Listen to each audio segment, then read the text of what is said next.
Hello everybody and welcome to a new video. Today we're going to be playing around with these old Game Boy Advance SPs. Found them in a cabinet in the house somewhere and there wasn't a power cable to be found anywhere.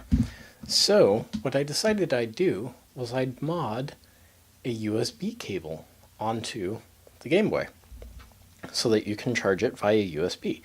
Now this was my proof of concept. I did this one off camera and it works great because you can, actually I'm going to unplug that game so I don't have any copyright issues, but you can turn it on, turns itself on, light is green meaning that it's fully charged, so that's pretty cool. So we'll set that one aside for the time being.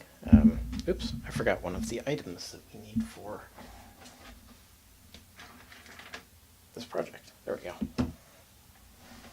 So, what we're going to need for this project is, of course, a Game Boy Advance, a short USB cable. I have a bevy of these because I have been purchasing a lot of cheap power banks from the dollar store. We'll need wire cutters, wire strippers, soldering iron, solder. Might end up needing some flux. I've got this battery bank for testing. Not super important. I've got my microscope set up here in the background so that we can have a look at the board once we've taken it apart. Now the only other thing we're going to need is a size 0 Y screwdriver, or tri-point screwdriver, or various different names for them. Probably isn't going to show on camera, but well, let's zoom down. You can maybe see that that has 3 points on it. Anyway, we'll start by removing the game. Oh, fascinatingly enough, this thing actually still has power. Even after sitting on a shelf in the house for heaven knows how long, it's still got power in it. I was amazed. Sorry, I just forgot that we also need a small Phillips head screwdriver to open the battery compartment, and that one's not the right size.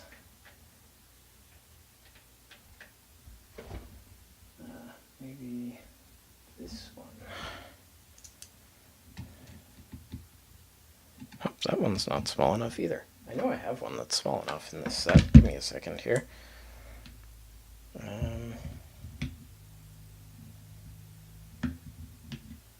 This one, oh wait, no. This one is the one that I need. There we go. Alright. Or not.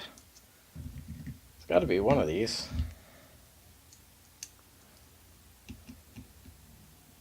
Nope. Bear with me while I try to find the right screwdriver for this. There we go. So that's apparently a Phillips 00. Alright, so we'll take off the battery cover. We'll remove the battery pack. And then we'll switch back over to that tri-wing screwdriver, which we need for everything else. So there are two little silver screws, one here inside the battery compartment. I'm going to use these little pockets in the work pad thing here to store the screws. And then there are 4 additional tri-point screws in the corners here. So we'll just quickly back those out. There we go.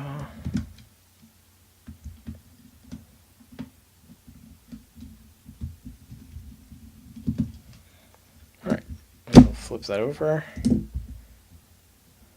tap out the screws, put them in a little compartment there, and then carefully remove the back. There we go. Let's see. that's not coming off right now. Alright, now we need to go back to a Phillips head. So we'll go back to the PH00, and there's a screw here in the middle that needs to be removed, and 2 screws by the cartridge plug there. So there's those out. And then you can proceed to very carefully lift up the board. Now you want to be very gentle here because there is a ribbon cable here in the back. And that ribbon cable doesn't have a lot of leeway, so if any of the buttons come out, just pull them off of the little rubber bits and return the rubber bits to the case. There we go. Now we're going to take these little black parts on either side of this ribbon cable here and pull down. There will be a click, and then that ribbon cable will come right free. Then we can set this aside. Alright, so now we're left with the internals of a Game Boy Advance SP, and it's really surprisingly simple as far as components go. Now, the important part is this thing right here. This is the power connector, so we're going to be wanting to run power to the appropriate points on this. Now, I have previously determined through experimentation and diagrams online that the conductors that are along the top of the plug here, the first and fourth are the power connectors. The first is the positive voltage and the fourth is the negative voltage. So we want to figure out which of these traces on the back are the correct traces. Now I'm going to go ahead and get my microscope going here so that we can have a quick look under that, and I can show you which ones we're going to be looking for. So bear with me a second while I get that going. Alright, now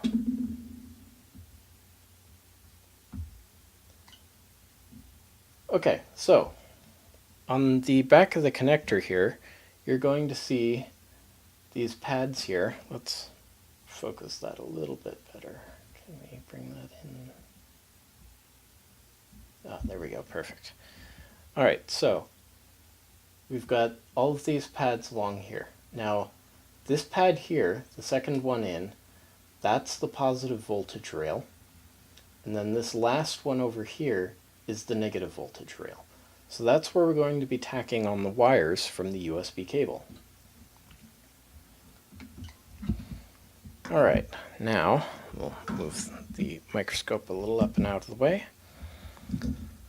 So let's start by clipping off the end of the cable here.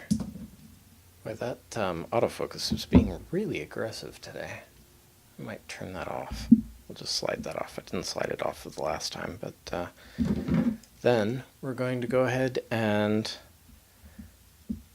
trim off a reasonably generous, maybe about a ½ inch of the insulation on this cable. Now you want to be careful because you don't want to cut the rather fine wires on the inside. So what I do is I cut most of the way in and then I bend it around so that the insulation sort of breaks and finishes coming off. So that's that part done. Now I want to just test to make sure that we've got plenty of leeway here. So then what we're going to do is trim off just a little bit of the end of this wire. This takes a bit of a practiced hand to not accidentally cut the copper, but we'll just work on That's just something you have to practice on your own. There we go. And there we go.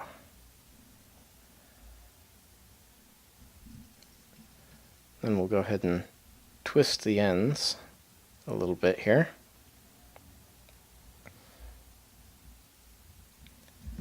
Now it's time to tin them. So let's get the soldering iron going. Just shut itself off. There we go. Plug that in. We'll move this off to the side. Wait for the iron to come to temperature. Alright. I'm actually going to blip here for a moment while I turn off the... Unless I can... No, I can't. So I'm going to turn off the autofocus. Give me a second. Alright. Now that that's off, that was starting to get a little annoying. I don't know how it was going for you guys, but I noticed that it was being a little too dramatic with the focus. Let's go ahead and tin these wires.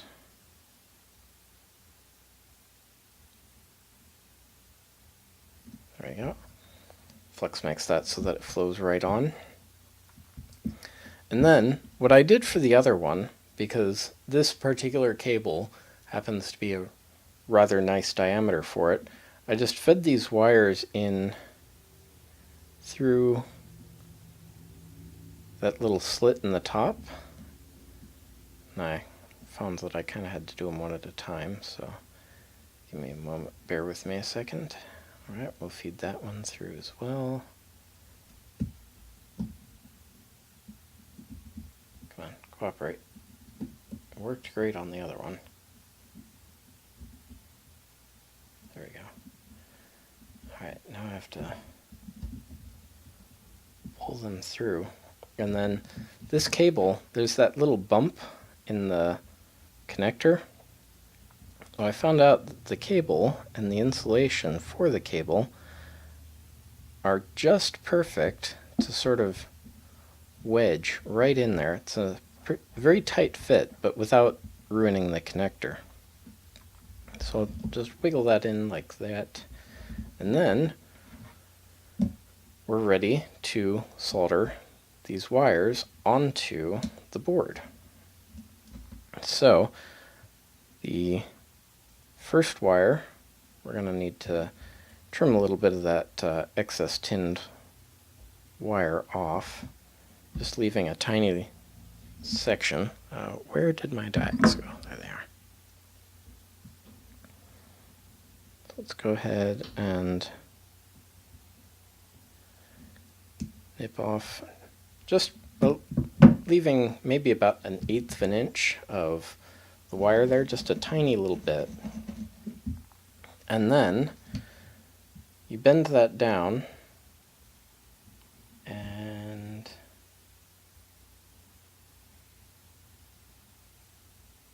there we go. Make sure it just reaches the pad on the board there.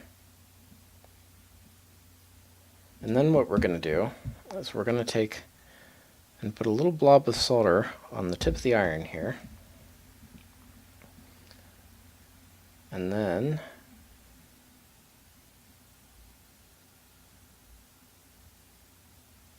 sort of join it onto the main board with the blob of solder. There we go. And then we're going to repeat that process with the negative lead. Again, just trimming off all but about 1/8 of an inch. Making sure that it reaches the board. Yep. Alright. And put another dollop of solder on the tip of the iron. And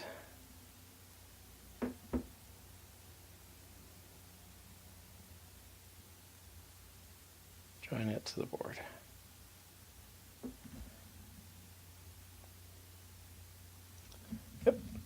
looks good.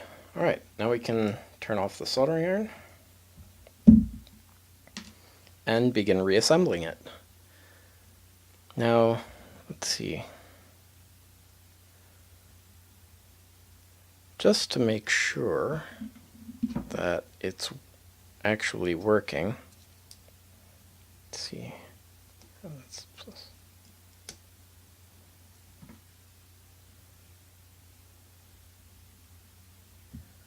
Let's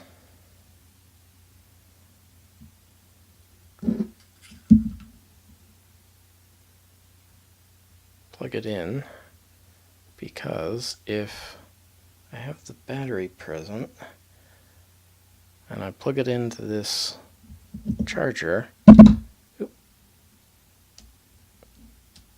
yeah, well, for a second I got the charging light there.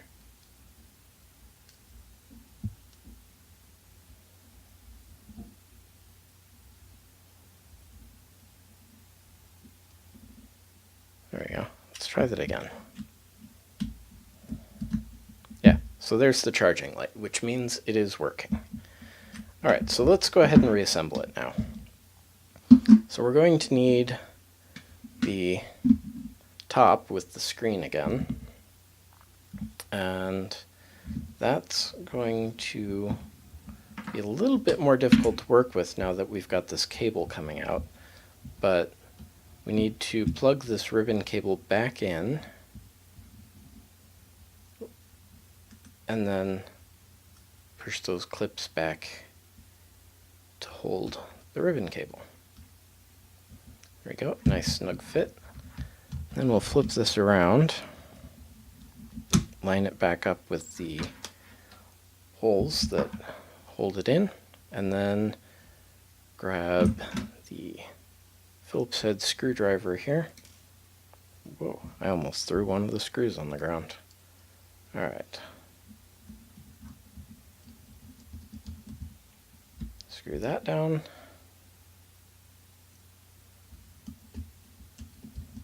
Screw that one down. And then that one.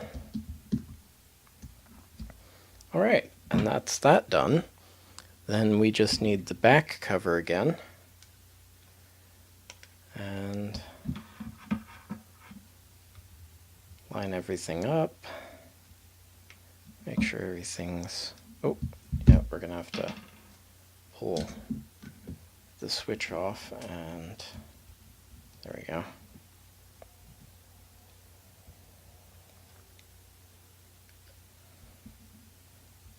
Alright, so line everything up.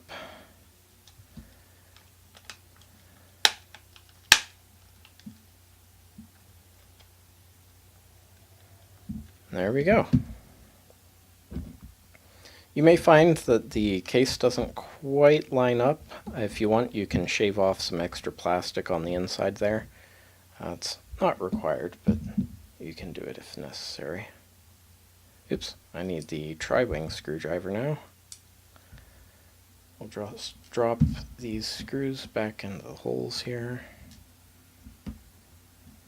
like so.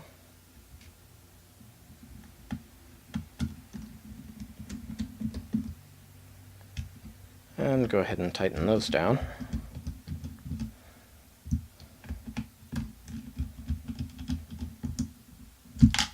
Oops. Get back in there. There we go. Alright, and then the two small silver screws that we removed, we'll put those in.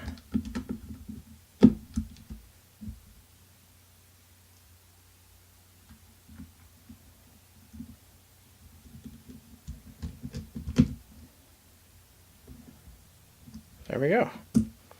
And we'll switch back to the Phillips head and replace the battery. There we go. Battery cover. Screw on the battery cover screw. And there we go. We'll go ahead and plug it into this power bank And we've got the charging light. We can turn this on, and it's got the little red light, but that's because the battery isn't charged. That'll go green once the Game Boy is appropriately charged. So there we go.